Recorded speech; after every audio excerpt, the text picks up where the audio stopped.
Olá, amigos do canal Oficina de Autoconhecimento. Sejam muito bem-vindos.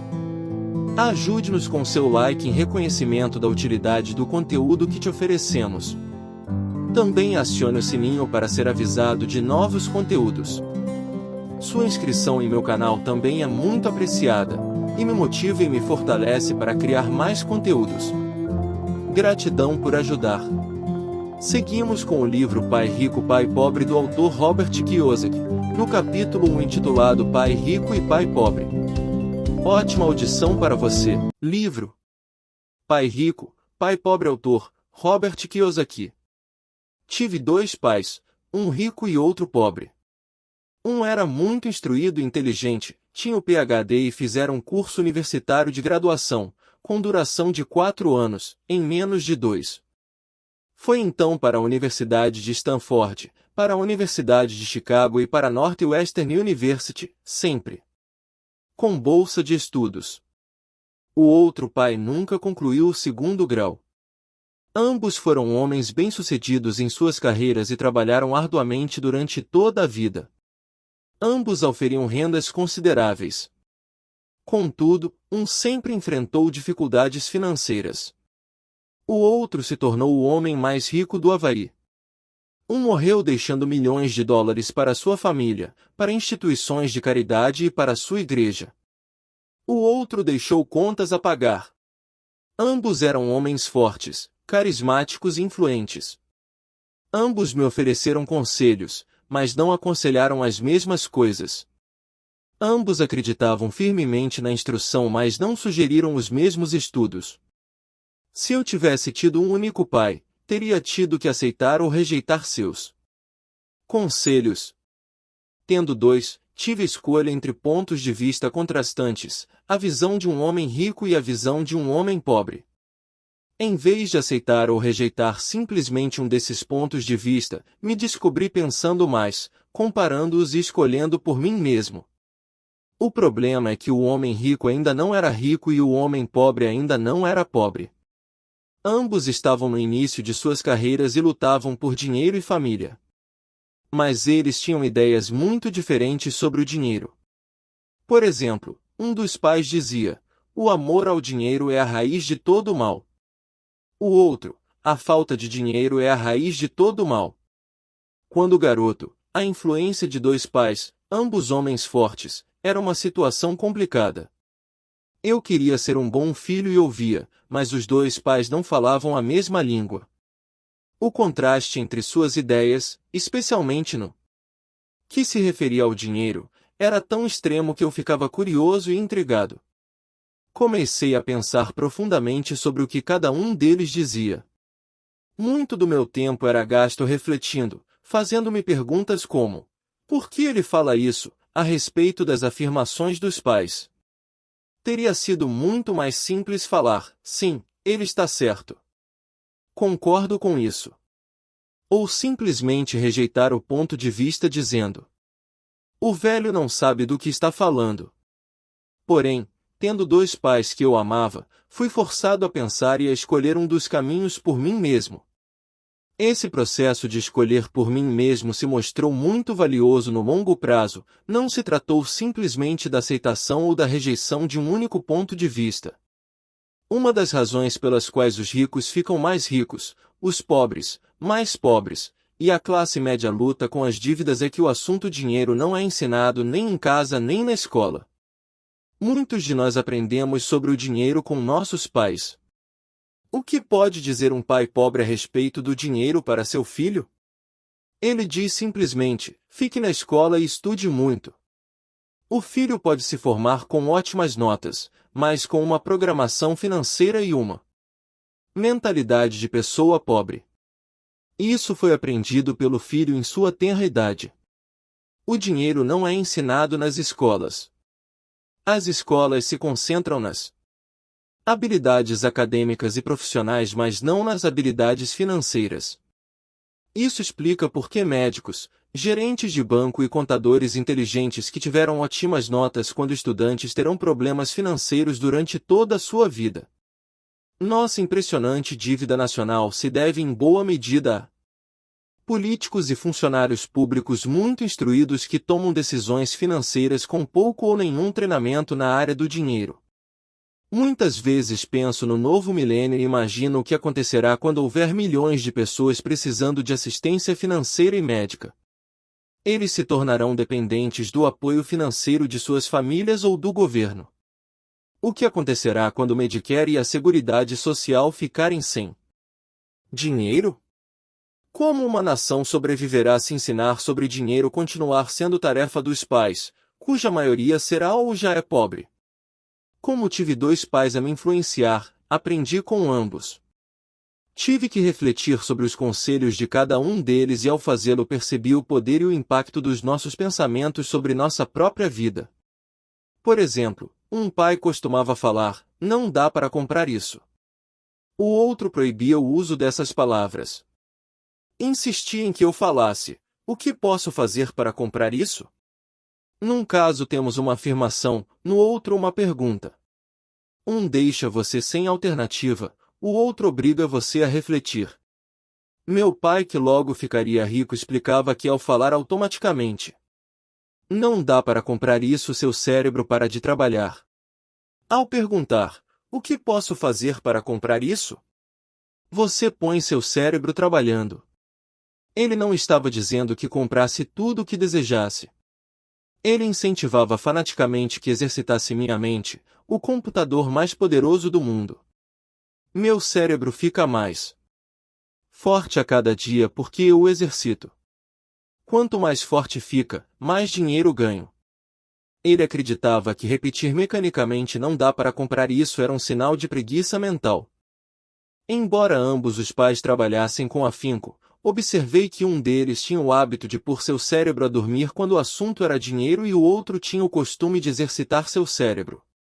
O resultado era que, ao longo do tempo, um dos pais ficava mais forte financeiramente, e o outro enfraquecia. Isso não é muito diferente do que ocorre quando uma pessoa faz exercícios físicos regulares enquanto a outra senta no sofá e fica assistindo à televisão. O exercício físico adequado aumenta suas chances de ter boa saúde, e o exercício mental adequado aumenta suas chances de ficar rico. A preguiça reduz tanto a saúde quanto a riqueza. Meus dois pais tinham atitudes mentais diferentes. Um acreditava que os ricos deviam pagar mais impostos para atender os menos afortunados. O outro dizia, os impostos punem os que produzem e recompensam os que não produzem. Um dos pais recomendava, estude arduamente para poder trabalhar em uma boa empresa. O outro falava, estude arduamente para poder comprar uma boa empresa. Um dos pais dizia, não sou rico porque tenho filhos. O outro, tenho que ser rico por causa de vocês, meus filhos. Um incentivava as conversas sobre dinheiro e negócios na hora do jantar. O outro proibia que se falasse do assunto durante as refeições. Um dizia, em questões de dinheiro seja cuidadoso, não se arrisque. Outro, aprenda a administrar o risco. Um recomendava, nossa casa é nosso maior investimento e nosso maior patrimônio. O outro, minha casa é uma dívida e se sua casa for seu maior investimento, você terá problemas. Ambos os pais pagavam suas contas no prazo, mas um deles pagava suas contas em primeiro lugar enquanto o outro as deixava para a última hora. Um deles acreditava que a empresa ou o governo deveria cuidar de você e de suas necessidades. Estava sempre preocupado com aumentos salariais, planos de aposentadoria, benefícios médicos, licenças de saúde, férias e outros benefícios. Ele ficava impressionado com dois de seus tios que foram para o exército e se aposentaram com vários benefícios após 20 anos de serviço ativo. Ele adorava a ideia de assistência médica e serviços de reembolso de alimentos que os militares ofereciam a seus aposentados. Ele também se empolgava com as cátedras vitalícias do sistema universitário. A ideia de estabilidade no emprego e benefícios trabalhistas lhe parecia às vezes mais importante do que o próprio emprego. Dizia frequentemente, trabalhei muito para o governo, mereço essas mordomias. O outro pai acreditava na total autossuficiência financeira. Ele sempre se manifestava contra a mentalidade dos direitos e falava que isso estava criando pessoas fracas e financeiramente necessitadas. Ele dava muita ênfase à competência financeira. Um dos pais lutava para poupar alguns poucos dólares. O outro simplesmente criava investimentos. Um pai me ensinou a escrever um currículo impressionante para que eu pudesse encontrar um bom emprego. O outro me ensinou a fazer sólidos planos financeiros e de negócio de modo que eu pudesse criar empregos. Ter dois pais fortes me proporcionou o luxo de observar o impacto de diferentes formas de pensar sobre a própria vida. Observei que as pessoas moldam suas vidas por meio de seus pensamentos. Por exemplo, meu pai pobre sempre me dizia: "Nunca vou ficar rico." E isso acabou acontecendo. Meu pai rico, por outro lado, sempre se referia a si próprio como sendo rico. Ele dizia coisas como: "Sou um homem rico e pessoas ricas não fazem isto." Mesmo que estivesse totalmente quebrado após um revés financeiro, ele continuava a se considerar um homem rico. Ele se justificava dizendo: "Há uma diferença entre ser pobre e estar quebrado. Estar quebrado é algo temporário, ser pobre é algo eterno." Meu pai pobre dizia: "Não ligo para dinheiro ou o dinheiro não é importante." Meu pai rico sempre dizia: "Dinheiro é poder." O poder de nossos pensamentos nunca poderá ser medido ou avaliado, mas desde jovem se tornou óbvio para mim a tomada de consciência de meus pensamentos e da forma como me expressava. Observei que meu pai pobre não era pobre por causa do dinheiro que ganhava, que era bastante, mas por causa de seus pensamentos e ações. Quando garoto, tendo dois pais, me tornei consciente de que deveria ser cuidadoso com os pensamentos que decidisse adotar como meus. A quem ouviria? A meu pai rico ou a meu pai pobre? Embora ambos tivessem um enorme respeito pela educação e pelo aprendizado, eles discordavam quanto ao que era importante aprender. Um queria que eu estudasse arduamente, me formasse e conseguisse um bom emprego para trabalhar pelo dinheiro. Ele queria que eu estudasse para me tornar um profissional, um advogado ou um contador, ou que fosse a uma escola de negócios para obter um MBA. O outro me incentivava a estudar para ficar rico, para entender como funciona o dinheiro e para aprender como fazê-lo trabalhar para mim. "Não trabalho por dinheiro", costumava repetir uma e outra vez. "O dinheiro trabalha para mim." Com 9 anos de idade resolvi ouvir e aprender com meu pai rico tudo sobre dinheiro. Optei por não dar ouvidos a meu pai pobre, mesmo que fosse ele quem possuísse todos os títulos universitários. Uma lição de Robert Frost. Robert Frost é meu poeta favorito. Embora goste de muitas de suas poesias, a minha preferida é The Road Not Taken, traduzido é O Caminho Não Escolhido. Quase todos os dias recorro às suas lições.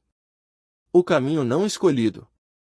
Num bosque amarelo 2 caminhos se separavam, e lamentando não poder seguir os dois e sendo apenas um viajante, fiquei muito tempo parado e olhei para um deles tão distante quanto pude até que se perdia na mata, então segui o outro, como sendo mais merecedor, e vendo talvez melhor direito, porque coberto de mato e querendo uso que embora os que por lá passaram os tenham realmente percorrido de igual forma, e ambos ficaram. Essa manhã, com folhas que passo nenhum pisou. Oh, guardei o primeiro para outro dia. Embora sabendo como um caminho leva para longe, duvidasse que algum dia voltasse novamente.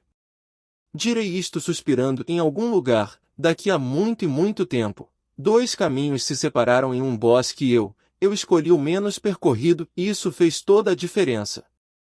Robert Frost, 1916. E isso fez toda a diferença. No correr dos anos pensei muitas vezes no poema de Robert Frost. Ao escolher não dar atenção aos conselhos e atitudes quanto a dinheiro de meu pai muito instruído, tomei uma decisão dolorosa, mas foi uma decisão que determinou o resto de minha vida. Com a decisão de quanto a quem dar ouvidos, teve início minha educação sobre dinheiro. Meu pai rico me deu lições ao longo de um período de 30 anos, até que cheguei aos 39 anos de idade.